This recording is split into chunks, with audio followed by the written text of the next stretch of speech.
Hey there, y'all. Today we're going to look at 1.5 on evaluating expressions. And so the objective here is that you'd be able to evaluate and interpret expressions.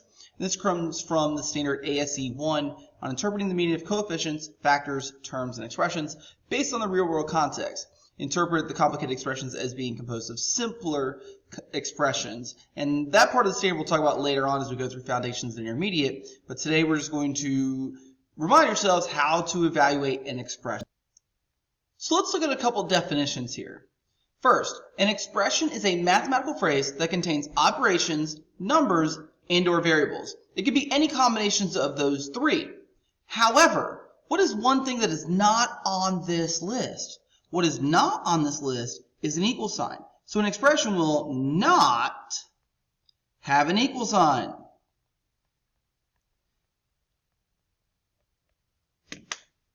A numerical expression contains only numbers and operations. So if I have numbers and operations, we call that a numerical expression.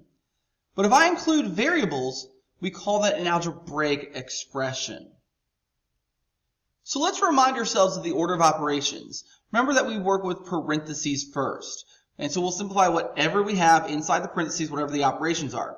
Now remember, inside the parentheses, if there are multiple operations, we still have to follow the order of operations. So inside there, I would do exponents first, multiplication, division as we go from left to right second, and addition, subtraction from left to right inside the parentheses last.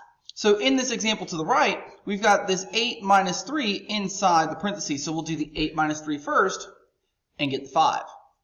Second, we'll do exponents. And so we see this 4 cubed at the end. And so that means 4 to the third power, which means 4 times 4 times 4, right? Not 4 times 3. 4 times 4 times 4. And so 4 times 4 times 4, or 4 to the third, is 64. Our next is that we'll do multiplication and division as we look from left to right. And so we see here the negative 4 times the 5, which will give us the negative 20. Had both of these been negative, this sign would have changed to a positive. Finally, we'll do addition and subtraction as we go from left to right. Again, the key is going left to right. So we're going to do the 12 minus the 20, get us negative 8, and then negative 8 plus 64 is positive 56. And so remember, our order of operations are the key to simplifying any expression. So let's look at example 1 here on how to evaluate an algebraic expression. Remember, to evaluate, the key root of that word evaluate is value. It means we have a value for the variable that we're going to substitute in everywhere we see that variable and then complete the order of operations. And so when we look at this expression here, a parentheses, and remember when a variable or a number touches a parenthesis with nothing in between, what's the operation? Multiplication, right? So a times 3a minus 7, close parentheses, to the fourth power. So we've got a couple different things going on here, and we need to pay attention to those operations. And so first, we're going to see that we're going to substitute in that a is equal to 4. So everywhere I see a, I'm going to plug in 4. Now, one key thing when you substitute is use parentheses. Always substitute with parentheses in. Because if you don't, there can become sign issues, and it might look like a one operation when it should be a different operation. And so the 4 goes here, we'll put in parentheses. We've got the 3, and then I've got this a here, so I'm going to put another 4 here, minus the 7, and that is to the fourth power. And so again, the 2 that I've substituted in is the 4 here and the 4 here. Because again, everywhere I see a, I replace it with the value that I'm told. In this case, 4. So now we do our order of operations. And remember, when writing PEMDAS, write it like this.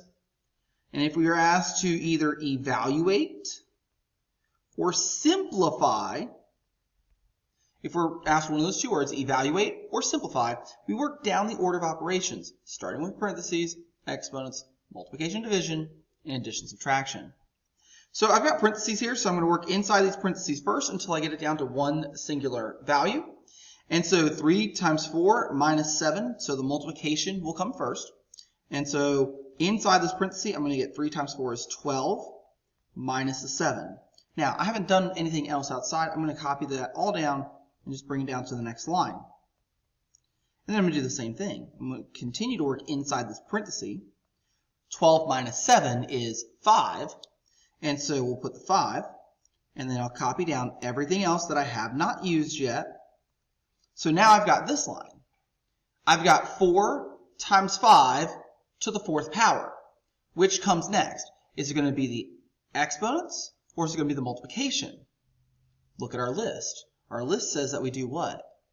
Exponents next, because we're done working inside parentheses. There's a single value here. There's nothing I can simplify inside the parenthesis. Nothing here that I can simplify inside the parenthesis. Now, common mistake. These two parentheses are touching each other, right? That's not parenthesis operation. That is multiplication. Remember, when two values touch each other with no sign in between, the operation is what? Multiplication. So I'm going to do 5 to the 4th here. And 5 to the 4th is equal to 625. Because remember, 5 times 5 is 25, times another 5 gives 125, and times the last 5 is 625. And so I'm going to copy down what I have not used yet, and that's the 4. And so my final line is going to be to multiply the 4 times the 625, and that's going to give me 2,500. So again, when we're asked to evaluate an algebraic expression, we substitute in the value that we're told for the variable or variables, and then simplify through the order of operations, working our way down the list.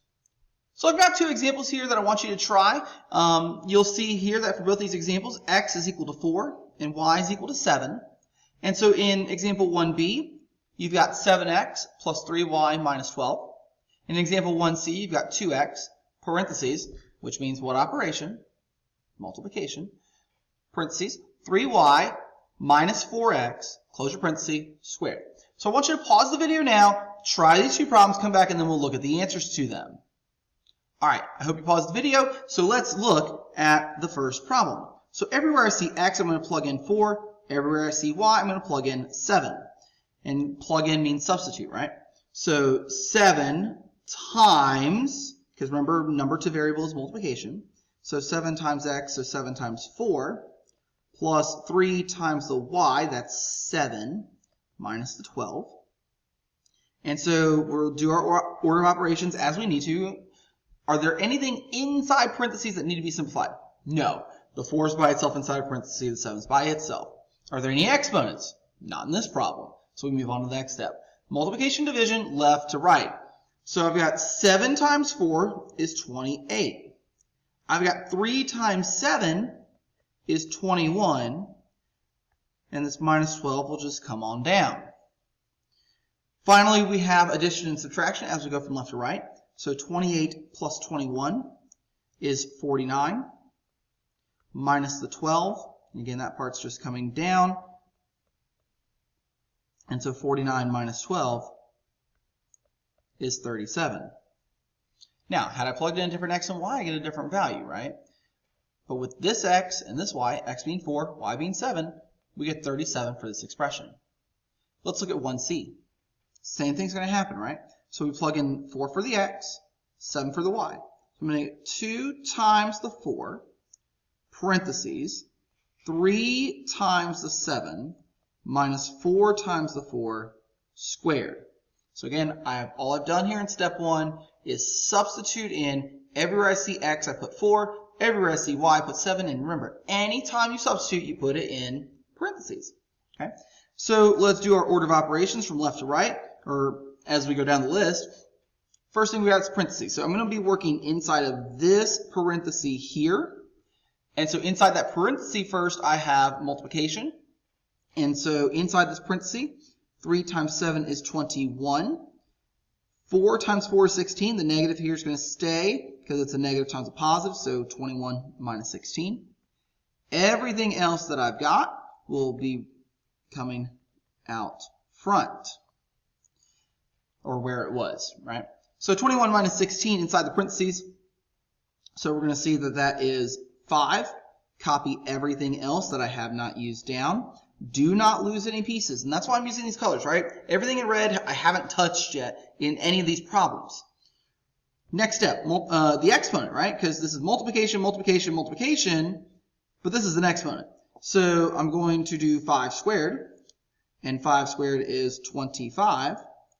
Copy down what we have not used yet, And so our last part of this problem, 2 times the 4 is the 8. Let me change that color there for you because we've now used that once. So the 8 will come down. The 25 is still the 25 for this step. And 8 times 25 is 200. So in this expression, when we substitute x for 4 and y for 7, we get 200. Let's look at example 2 here and applying the evaluating of expressions. So Paul is taking a multi-day road trip. Each day she drives a different distance in a different period of time. On the first day, Paula drove 400 miles. That sounds like it's going to be important. First day, 400 miles. Okay. On the first part of the first day of the trip, Paula drove 4 hours and covered 250 miles. Please excuse the typo in the middle. I'm going to change it right now. So she drove 4 hours and covered 250 miles. Find the average speed for the first part of the trip. And so we are given a relationship here of d equals rt, where distance is equal to rate times time. So I have a time, I have a distance, I'm looking for the what? The rate, right? So we plug in what we know. And so, all right, so let's look at example 2 here. Application of evaluating expressions. Paul is taking a multi-day road trip. Each day she drives a different distance in a different period of time. On the first day, Paul drove 400 miles.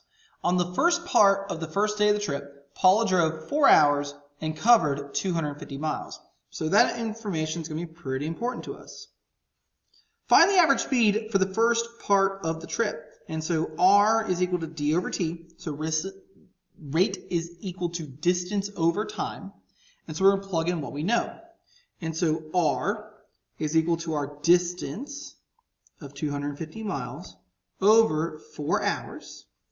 And so we'll be able to divide that up. And so 250 divided by 4 is 62.5 miles per hour. Now, we're going to use this for the second part of the problem.